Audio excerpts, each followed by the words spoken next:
Hello friends, Neha એજ્યુકેટરમાં આપનું સ્વાગત છે. આજે હું તમારા માટે લઈને આવી છું 23 સપ્ટેમ્બર 2025ના મહત્વના કરંટ અફેર્સ, જે તમારી આવનારી પરીક્ષામાં તમને ખૂબ ઉપયોગી થશે અને ચોક્કસથી તમને એક માર્ક અપાવશે.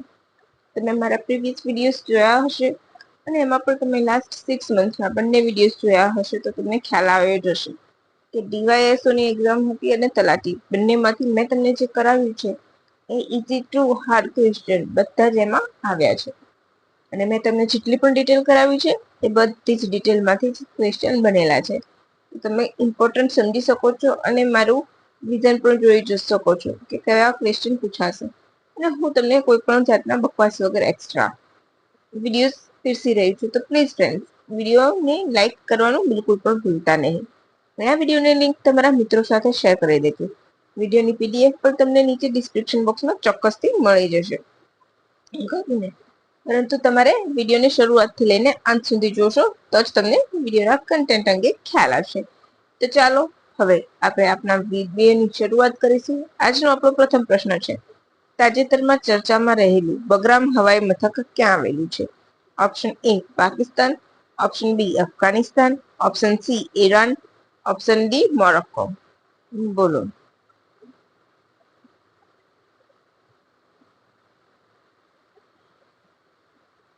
ખ્યાલ હોય તો તમે કમેન્ટ કરજો.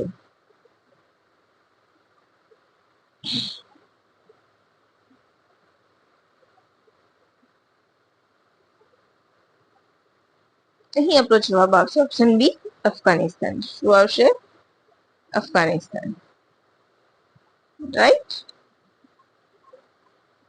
હવે કેમ ચર્ચામાં આવ્યું છે? તો હાલમાં આપણા ડોનાલ્ડ ટ્રમ્પે, કે જેમનું સાંજા એમ જતી રહી છે, રાઈટ, અને ભારત ઉપર ટેરિફ વીંચી રહ્યા છે. એના જ ભાગરૂપે ઈરાનની પણ પરેશાન કરી રહ્યા હતા. ઈરાનનું કયું બંદર આપણે ડેવલપ કરી રહ્યા છે? ચાબહાર. તો એની ઉપર પણ શું કર્યું છે? એને બધા માફી જે હતી બધી પાછી ખેંચી લીધી છે, રાઈટ. તો એ પણ યાદ રાખજો. તો તમને સીધું જોડકાના સ્વરૂપમાં પૂછાઈ શકે છે, બરાબર. એ પોર્ટ છે. પોર્ટ એટલે નદી કે દરિયા કિનારે હોય અને અહીંયા એરબેઝ છે, બરાબર. તો અમેરિકાએ 2001 થી જે ત્યાં પોતાનું એરબેઝ નૌસેનાનું સૌથી મોટું એરબેઝ બનાવ્યું હતું, બરાબર. અફઘાનિસ્તાનનું સૌથી મોટું એરબેઝ છે, એટલું યાદ રાખજો.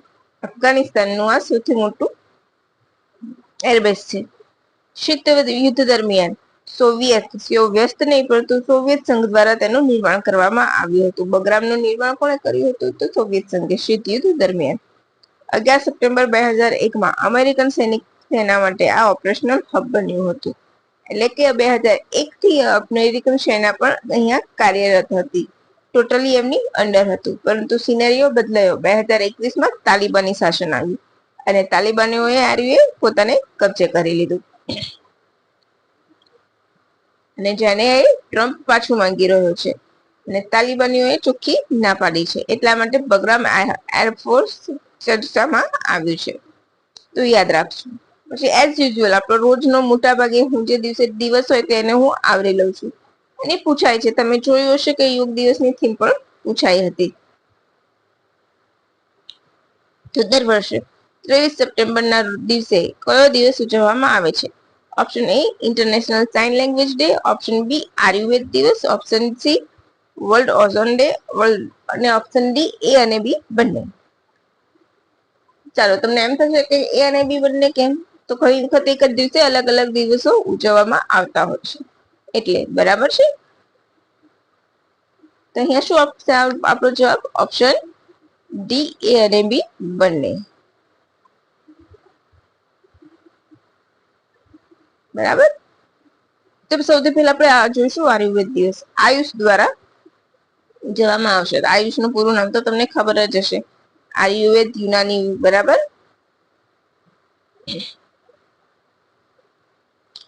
તો આયુર્વેદ દ્વારા આયુષ મંત્રાલય દ્વારા તેને ઉજવવામાં આવે છે.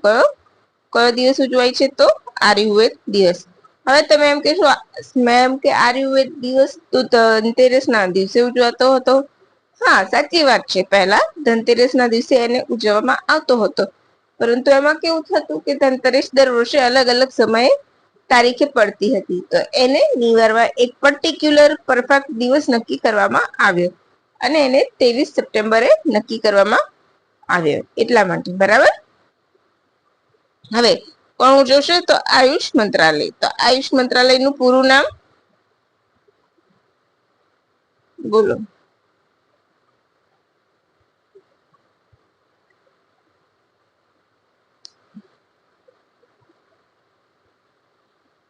પૂરું નામ ખબર હોય તો બોલો તમે. પહેલા આપણે થીમ જોઈ લઈશું આ વર્ષની કે શું છે. Ayurveda for people and planet, એટલે કે આયુર્વેદ લોકો અને ગ્રહ અને લોકો માટે. બરાબર છે. થીમ હતી એની, યાદ રાખજો. થીમ ઇમ્પોર્ટન્ટ બહુ જ હોય છે મિત્રો, તો તમે યાદ રાખજો. બરાબર. હવે આ શું કહે છે, પછી આ દિવસે વિદ્યાર્થીઓ માટે લિટલ સ્ટેપ્સ ટુ વેલનેસ, ખોટી જાહેરાતોનો સામનો કરવા માટે લીડ ધ મિસલીડ, ઓબેસિટી માટે આયુર્વેદ આહાર જેવા જાગૃતિ અભિયાન પણ શરૂ કરવામાં આવશે. બરાબર છે.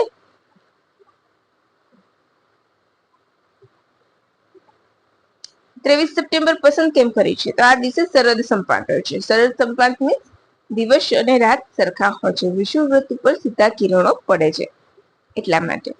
આયુર્વેદિક યોગા એન્ડ નેચરોથેરાપી, યુનાની સિદ્ધ એન્ડ હોમિયોપેથી, એનું પૂરું નામ છે આયુષ મંત્રાલયનું, યાદ રાખી લેજો. પછી 23 સપ્ટેમ્બર તો international sign language day. No human right without sign language rights, એની થીમ છે. કયો દિવસ છે? International sign language day. બરાબર છે. સાંકેતિક ભાષા દિવસ આંતરરાષ્ટ્રીય. ગુજરાતીમાં ઘણી વખત આવી રીતે પૂછે છે કે આંતરરાષ્ટ્રીય સાંકેતિક ભાષા દિવસ, મૂકબધિર હોય છે એમના માટે આ દિવસ હોય છે. બરાબર. 2018માં ઉજવવામાં આવ્યો હતો. બરાબર. હવે આજનો ત્રીજો પ્રશ્ન આપણો. તાજેતરમાં કયા દેશના રાષ્ટ્રપતિએ યુનાઇટેડ જનરલ એસેમ્બલીમાં પ્રથમવાર ભાગ લેવા પહોંચ્યા?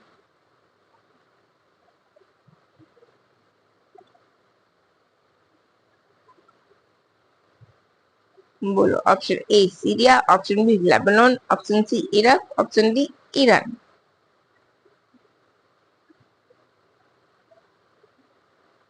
બોલો. તો અહીં આપણો જવાબ આવશે ઓપ્શન એ સિરિયા. રાઈટ. તમને ખ્યાલ હશે સૌથી ખરાબ સિટી કહેવાય છે વસવા માટે દમાસ્ક, ખતરનાક. રાઈટ. તો દમાસ્ક એની રાજધાની છે. એના રાષ્ટ્રપતિ કોણ છે? અહેમદ અલ ઝારા. યુએનજીએ ની મીટિંગમાં ભાગ લેવા માટે ન્યુયોર્ક પહોંચી ગયા. 1967 બાદ સિરિયાની આ પ્રથમ મુલાકાત છે. અને અલ ઝારા છે એ શું લખ્યું છે? 1967 બાદ સિરિયાની આ પ્રથમ મુલાકાત છે. અચ્છા, સારા અલ ઝારા છે. ઓકે. અને અલ ઝારા એ અલ કાયદાના મુખ્ય વ્યક્તિ હતા. ઓકે. અને તેમના માથા ઉપર $10 મિલિયન નું ઇનામ હતું. અહીંયા સારા નથી, સારા છે. ઓકે. અને અલ કાયદા રખવાનું રહી ગયું છે. અચ્છા, સિરિયા કેવી મિડલ ઇસ્ટ કન્ટ્રી છે? કેવી કન્ટ્રી છે? મિડલ ઇસ્ટ કહેવાય છે. વેસ્ટ એશિયામાં આવેલું છે. ઈસ્ટર્ન મેડિટેરિયન કહેવાય છે. રાઈટ. ઇરાક સાથે બોર્ડર શેર કરે છે, ટર્કી સાથે બોર્ડર શેર કરે છે. બરાબર. યાદ રાખજો.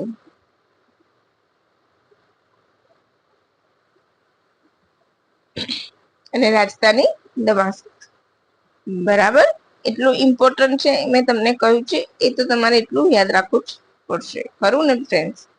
હવે તમને એવું લાગતું હોય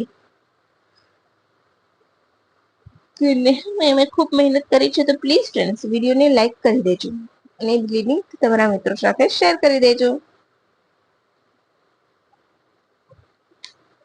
બરાબર છે ને? ચાલો હવે આગળનો પ્રશ્ન. ભારતમાં આયોજિત થનાર એઆઈ ઇમ્પેક્ટ સમિટ 2026 નો લોગો શું છે? તો તમને ખ્યાલ હશે કે મેં પહેલા પણ એક વખત કહ્યું હતું કે એઆઈ સમિટ યોજાવાની છે. ભારતમાં 2026માં યોજાશે. બરાબર, તો એમાં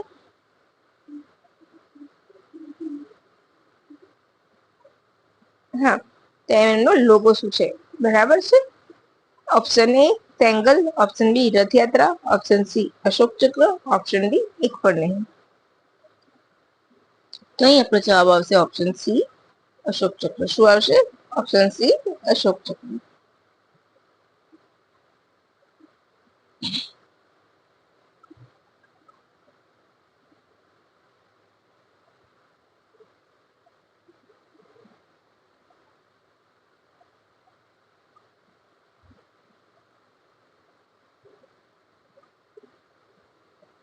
શું આવશે? ઓપ્શન સી અશોક ચક્ર. ઓકે.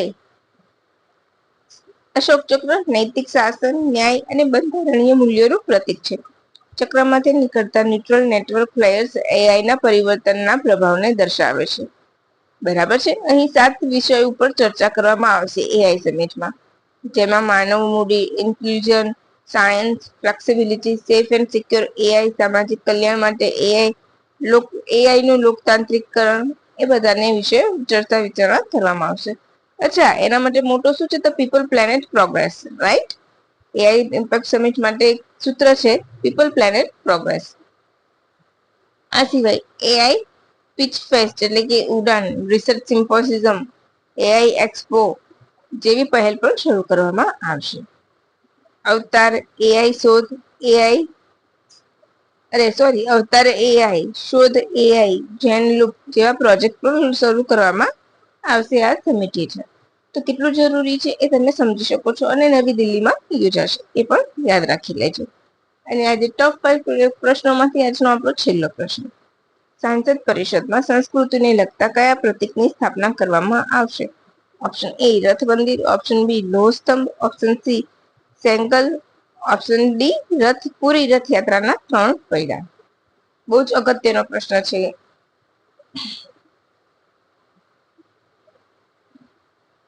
કેમ? તો હું તમને સમજાવું છું. જો અહીંયા આપણે પહેલા તો આપણે જોયેલું છે, આપણો જવાબ આવશે ઓપ્શન ડી પૂરી રથયાત્રાના 3 પૈડા, રાઈટ? કેમ? તો તમને ખ્યાલ છે, નવું સંસદ ભવનનું લોકાર્પણ કર્યું, એમાં સેંગલનો પણ સ્થાપવામાં આવ્યો છે. લોકસભાના સ્પીકર જ્યાં બેસે છે એમની બાજુમાં, રાઈટ? સેંગલ એ શેનું પ્રતીક છે? સત્તા હસ્તાંતરણનું, રાઈટ? સેંગલ શેનું પ્રતીક છે? રાજાશાહીમાં સત્તા હસ્તાંતરણનું. હવે એ પણ ચોલ વંશનું પ્રતીક છે, રાઈટ? ક્યાં જોડાયેલું છે? તો સાઉથમાં કયા રાજ્યમાં જોડાયેલું છે એ તમારે મને કહેવાનું છે. બરાબર. હવે અત્યારે જ્યાં આપવાના છે રથયાત્રાનું 3 પૈડા, તો ભારતની સંસ્કૃતિ, વિરાસત અને આધ્યાત્મિક ઓળખને મજબૂત કરશે, રાઈટ? એટલા માટે હવે રથયાત્રા એના વિશે થોડુંક જોઈ લઈશું. તો પુરીની રથયાત્રાના, બરાબર,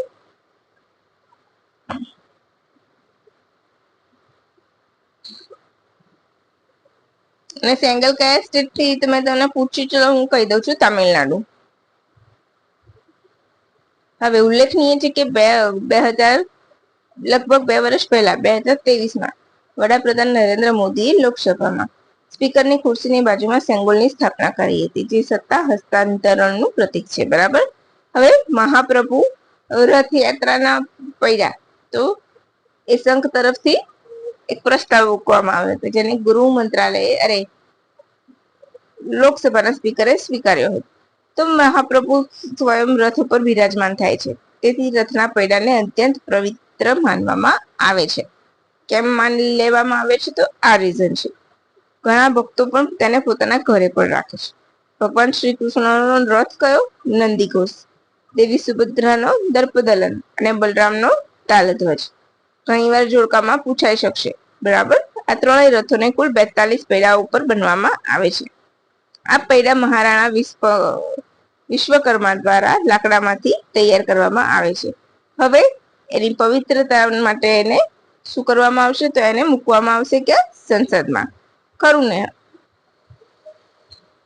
તો હવે ફ્રેન્ડ્સ, તમને લાગતું હોય કે ખરેખર ખૂબ મજા આવી ગઈ હોય, તો તમારે મને એક લાઈક તો આપવી જ જોઈએ. તો તો મને પણ ઇન્સ્પિરેશન મળે, તમે મને પણ ઇન્સ્પિરેશન આપો. તમે મારા વિડીયોઝ જોયા હશે ને તો તમને ખ્યાલ જ હશે. ઇવન મેં તમને જે ડીવાયએસઓમાં જે પૂછાયું છે પ્રાચીન કાળની પુસ્તકો, તો એ પણ મેં તમને જેટલા પણ કરાયા છે ને મારા હિસ્ટ્રીના, મેં 5 જ વિડીયોઝ બનાવ્યા હતા. બાકીના બનાવવાનો સમય ન રહ્યો એટલે ના બનાવ્યા. તે બધા જ તમારે અંદર વિડીયોઝ આવી, એ વિડીયોઝમાં જે મેં કરાવ્યું છે પુસ્તકો વિશે, એ બધી પુસ્તકો વિશે એમાં માહિતી આપેલી છે, તો તમે જોઈ શકો છો એ. અને હવે હું આગળ પણ ધીરે ધીરે એને પણ વધારી લઈશ, આપણા ગુજરાતના ઇતિહાસના સિરીઝને. ખરું ને? તો ચલો ફ્રેન્ડ્સ, હવે તમને મજા આવતી હોય તો please friends like, share, subscribe કરવાનું બિલકુલ પણ ભૂલતા નહીં. અરે ફોરેસ્ટની જે તૈયારી કરતા હોય એ એક વખત મારો વિડીયો પર્યાવરણને લગતો છે, જે વિવિધ પ્રોજેક્ટ પ્રાણીઓને લગતા અને વિવિધ પ્રાણીઓને લગતા દિવસો બંને તમને એક જ જગ્યાએ મળશે. અને નાના નાના શોર્ટ્સ છે, તો તમે એ બંને પણ જોઈ લેજો, તો ખરેખર તમને મજા આવશે. ખરું ને ફ્રેન્ડ્સ? તો ચાલો હવે રજા લઈશું. વિડીયોને ફરીથી લાઈક કરવાનું ભૂલતા નહીં અને લિંક મિત્રો સાથે શેર કરવાનું ભૂલતા નહીં. વિડીયોની લિંક તમને નીચે ડિસ્ક્રિપ્શન બોક્સમાં પણ મળી જશે. By friends, thank you for watching my video and have a good day.